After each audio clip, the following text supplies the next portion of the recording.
le diable ne veut pas que l'homme sache qu'il est au bénéfice de l'œuvre de la croix. Dieu veut faire briller la splendeur et la gloire de l'évangile du Christ dans la vie de tous les êtres humains.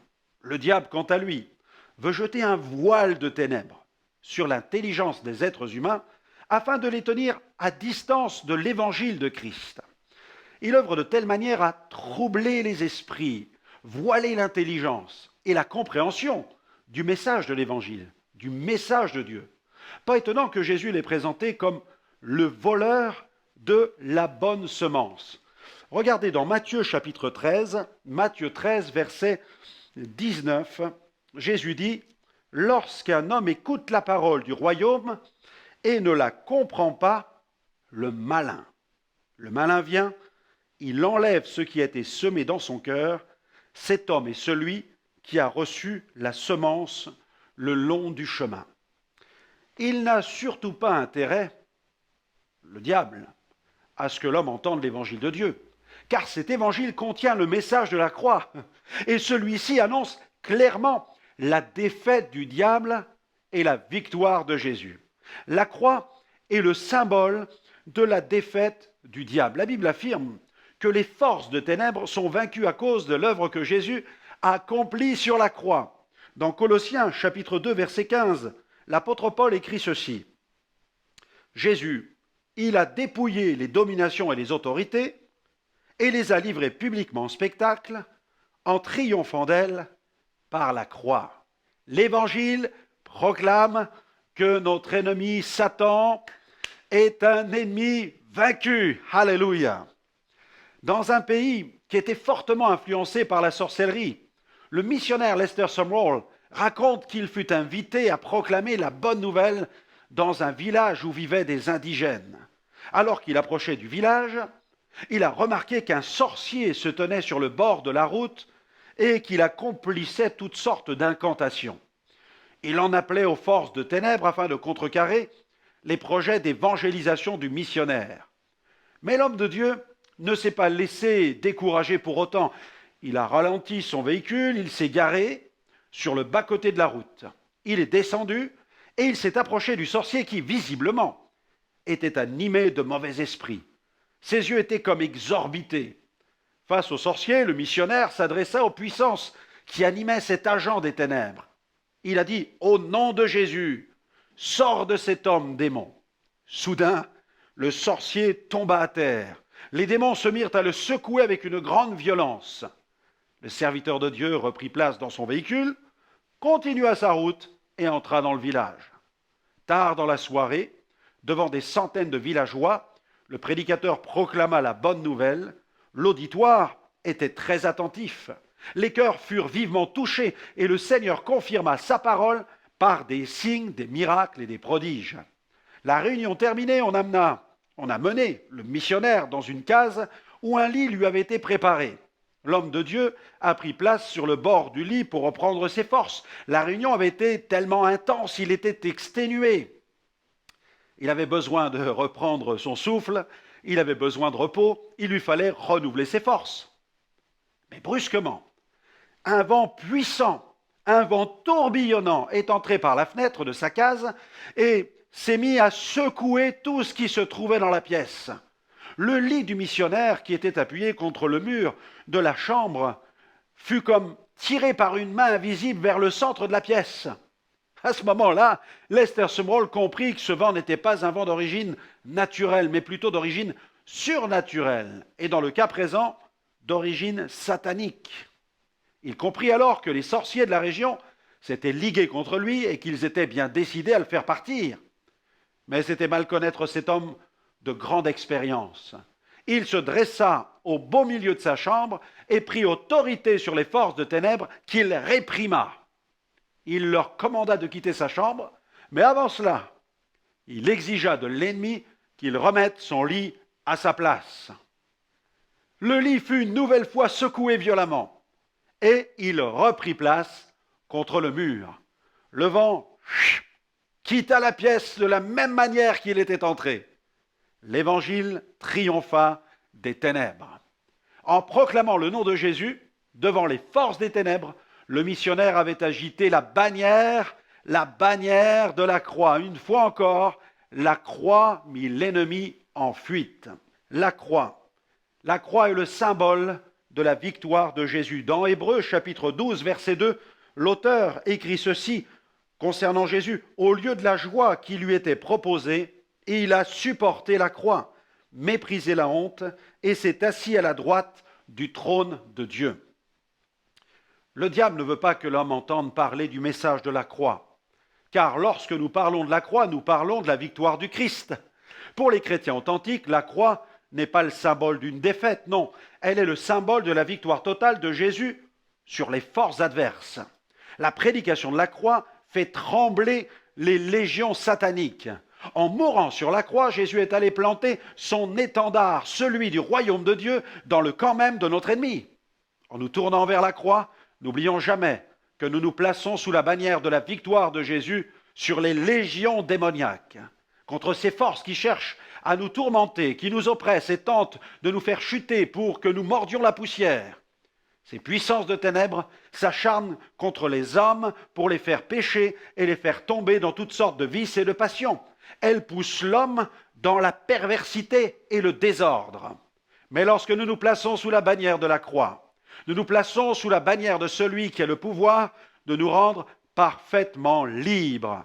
À lui soit la gloire. L'ennemi de nos âmes a en horreur le message de la croix. Les prédicateurs de la croix sont dans la ligne de mire du malin. Mais nous avons été appelés à proclamer ce message de la croix qui est la bannière de la victoire du Christ. La Bible présente clairement la croix comme une œuvre victorieuse. Dans Hébreux 12, verset 2, Jésus a souffert la croix, méprisé l'ignominie, on l'a lu, et il s'est assis à la droite du trône de Dieu. Ce passage présente Jésus assis sur le trône car son œuvre est accomplie. Il est assis comme le roi triomphant qui se repose après avoir combattu et remporté la victoire sur ses ennemis. J'avais été invité à participer comme orateur dans le cadre d'un séminaire à l'île Maurice. Pas loin de 1800 personnes étaient présentes.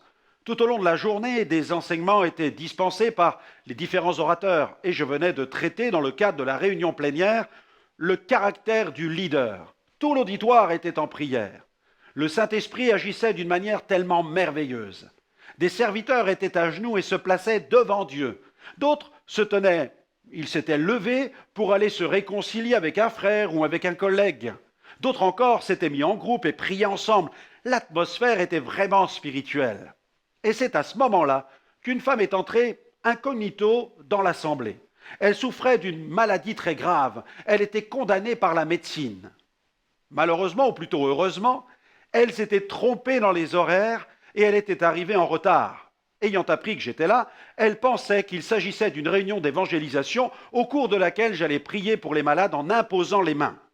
Mais en entrant dans la salle, elle vit les allées encombrées avec ces groupes de serviteurs de Dieu en train de prier.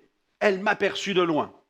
J'étais à genoux sur l'estrade en train de prier, réclamant une nouvelle percée de l'évangile dans ce pays. Alors elle décida de prendre place sur un banc. Elle patienta, attendant ce moment de prière où je prierais pour les malades. Mais il ne venait pas ce temps. Elle attendit de longues minutes, mais les leaders continuaient à lutter dans l'intercession.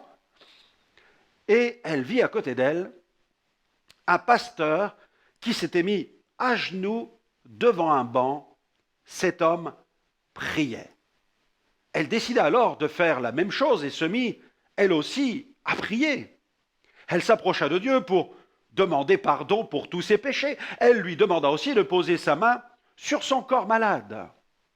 Quelques minutes plus tard, elle sentit comme deux mains se poser sur sa tête. Alors elle pensa que j'étais descendu de l'estrade pour prier et que l'Esprit Saint m'avait dirigé vers elle. Elle décida d'ouvrir les yeux pour me regarder, mais elle ne vit personne. Et pourtant, elle ressentait toujours deux mains pesantes posées sur sa tête. Saisie, bouleversée, elle comprit que Jésus la touchait. Elle se releva et constata à sa plus grande stupéfaction qu'elle était guérie. Elle quitta la salle aussi discrètement qu'elle était entrée, elle rentra chez elle. Quelques années plus tard, je suis retourné dans ce pays pour y tenir de nouvelles réunions. À l'issue d'un culte, une femme est venue me trouver au bas de l'estrade et m'a raconté ce qui s'était passé au cours de cette grande conférence pour leaders. Cette femme se trouvait devant moi. Elle était en bonne santé depuis ce jour où le Seigneur l'avait touchée. Elle m'apprit aussi que depuis qu'elle avait été guérie, elle servait le Seigneur en tant que diaconesse au sein de son assemblée. Jésus est le roi glorifié. Sa position sur le trône atteste de sa victoire à la croix. Parce que Jésus est ressuscité, parce qu'il règne, Jésus peut guérir, délivrer et sauver encore aujourd'hui. À Dieu soit la gloire. La croix est le signe du disciple authentique. Regardez ce qu'a déclaré Charles Studd. Il a déclaré « Si Jésus-Christ est Dieu et qu'il est mort pour moi, alors il n'y a pas de sacrifice qui soit trop grand pour lui. » Une vie chrétienne authentique a un prix. Ce prix est celui d'une vie offerte à Dieu, une vie crucifiée. Le disciple doit apprendre à porter sa croix. Mais le diable aimerait nous entendre prêcher un évangile dans lequel on fait miroiter aux auditeurs toutes sortes de promesses et de bénédictions sans la croix. Cependant, même si le salut est gratuit, l'entrée au ciel, quant à elle, est soumise à certaines conditions. Et l'une de ces conditions est celle du renoncement à soi-même. Nul ne peut aller au ciel au prix de l'enfer. John Bunyan a dit « Vous avez choisi le chemin le plus ardu, mais il mène directement au sommet de la montagne. » La croix est la puissance de Dieu pour le salut de tous les hommes. L'apôtre Paul écrit dans sa première épître aux Corinthiens, chapitre 1er, verset 18, « Car la prédication de la croix est une folie pour ceux qui périssent, mais pour nous qui sommes sauvés, elle est une puissance de Dieu. » Lorsque les incrédules nous entendent prêcher la croix, ils pensent que nous perdons la tête. Ils perçoivent ce message de la croix comme une folie. Pourquoi? Parce qu'ils périssent. Mais pour nous qui sommes sauvés, ce message de la croix est une puissance de Dieu. Jésus est le conquérant aux pieds ensanglantés. La croix incarne la victoire sur la puissance du péché. En mourant sur la croix, Jésus a brisé le mur qui nous séparait de Dieu. Mais il a brisé aussi le mur de séparation qui existait entre les hommes. En Jésus, Dieu crée un homme nouveau. C'est pourquoi aujourd'hui, tous les hommes qui désirent être sauvés doivent se tourner vers la croix du Christ, c'est-à-dire vers cette œuvre du tout accompli de Golgotha. Car cette œuvre parfaitement accomplie qui nous rend victorieux sur la puissance de nos péchés. Lorsque nous approchons de l'œuvre de la croix, nous sommes alors lavés de nos péchés. L'opportunité nous est offerte de devenir une nouvelle créature. Paul a déclaré dans sa deuxième épître aux Corinthiens, chapitre 5, verset 17, « Si quelqu'un est en Christ, il est une nouvelle création. Les choses anciennes sont passées, voici toutes choses sont devenues nouvelles. » La croix permet aussi d'obtenir la paix avec Dieu. La Bible dit dans Colossiens 1,20, « Il a fait la paix avec Dieu par le sang de la croix. » Jésus a établi la paix avec Dieu par la croix.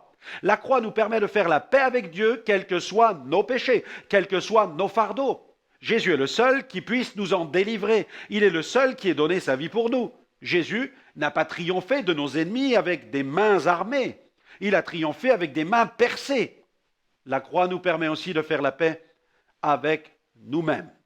Au cours de mes nombreux voyages dans le monde, j'ai rencontré une multitude de gens qui croient en toutes sortes de choses, aux esprits des ancêtres, à l'influence des astres, à la puissance des démons, à la magie, aux fétiches. Je me suis retrouvé face aux grands temples hindous, à des statues de Bouddha gigantesques, mais devant ces monuments, je n'ai pas trouvé d'hommes en paix. J'y ai rencontré des hommes vivant dans la crainte et la peur. Jésus est le seul qui puisse donner la vraie paix. Sur ma route, j'ai aussi croisé des gens qui ont fait une rencontre personnelle avec Jésus, des gens qui ont fait la paix avec Dieu, la paix avec les autres, mais aussi la paix avec eux-mêmes. Bon nombre d'entre eux ont connu le jour béni où ils ont déposé leurs armes. Parfois, il s'agissait de machettes. Dans d'autres cas, il fut question de kalachnikov. Jésus est le seul qui puisse désamorcer un cœur sur le point d'exploser. Vous connaissez certainement des gens qui n'ont commis aucun crime, des gens qui cherchent le bien-être de leur prochain, qui honorent leur père et leur mère, qui font le maximum pour respecter la loi morale de Dieu. Mais il leur manque quelque chose, une assurance, une certitude concernant le salut. Le cœur doit être lavé dans le sang précieux de Jésus. Chaque être humain qui aspire à la vie éternelle, à la paix avec Dieu, doit impérativement passer par ce lieu de purification qui s'appelle la croix du calvaire. Dieu ne peut sauver un homme sur la base de ses mérites personnels, car la Bible affirme qu'il n'y a pas un juste, pas même un seul. Elle affirme aussi que tous ont péché, que tous sont privés de la gloire de Dieu. Nous ne pouvons pas nous confier dans une religion. La Bible nous apprend que notre justice est comme un vêtement souillé devant Dieu. Dans Ésaïe 64, verset 6, il est écrit « Nous sommes tous devenus comme impurs, comme un objet impur, et tous nos actes de justice sont comme un vêtement pollué ou un vêtement souillé. » Tant que l'homme ne se tourne pas vers la croix, il y a comme un écrit juridique qui pèse contre lui. Cet écrit, cet acte est celui de la loi de Moïse. À cause de nos péchés, cette loi nous condamne, car aucun homme ne peut répondre à ses exigences. Le seul qui fut capable d'accomplir la loi, c'est le Christ lui-même.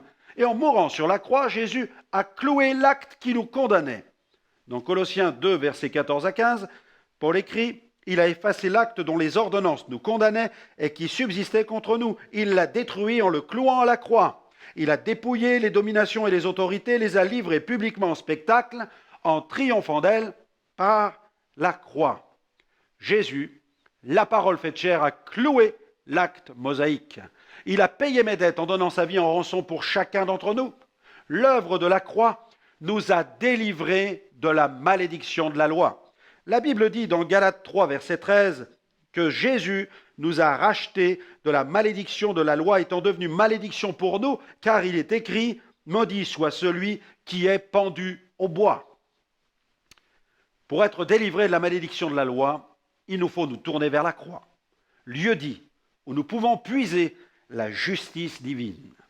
C'est à la croix que Jésus a été fait péché pour nous, afin que nous devenions en lui justice de Dieu. Je viens à la croix où je découvre ce merveilleux carrefour, ce lieu d'échange, ce lieu où ma vie prend une nouvelle direction. C'est à la croix que je change de destinée. En recevant Jésus, je me tiens à la croix, lieu d'échange, où je lui apporte mes péchés et il me donne un vêtement de justice. Je lui apporte mes tourments, mes angoisses, il me donne la paix. Je lui apporte mon désespoir, il me donne l'espérance.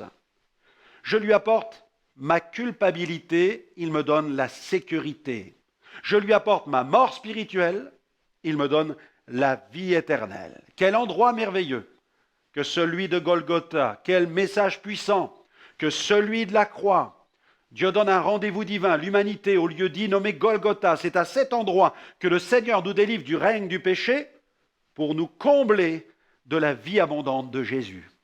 Mais cela, le diable ne le veut pas. Il ne veut pas que l'homme soit au bénéfice de l'œuvre de la croix.